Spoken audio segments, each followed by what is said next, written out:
नहीं कोनो डर नहीं कोनो घबराहट बा, तोहरा आवे के मिलत अब आहट बा। कहाँ बा कतै बा अरे सब छोड़ द, अपना ही दिलवा के हमारा से जोड़ द। अरे यूपी के शान हई बिहार के जान हई, तोहरा के पालेब ई हमारे अरमान हई।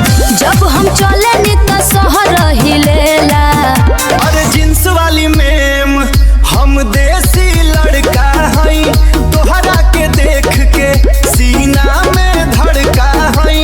बाबू सोना वाला खेल हमारा के नया वेला, हमारे एक स्माइल त सगरो आग लगावेला।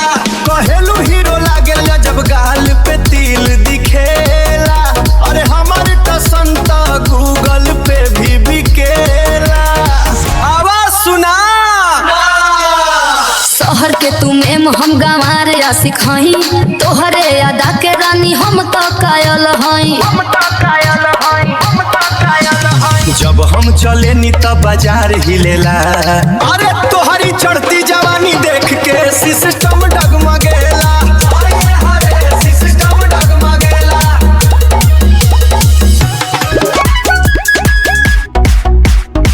दिन भर ड्यूटी रात भर थ्रेसर चलावेनी, अपने पसीना से हम किस्मत बनावेनी।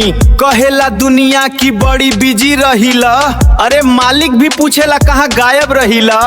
हम कहनी साहब काम बोलत बा नाम बोलत बा, यूपी बिहार के ई सगरो आवाम बोलत बा। जैसे गेहूं काटे थ्रेसर हम दुश्मन काट देब, जे बीच में आई ओकर सिस्टम ही फाड़ देब।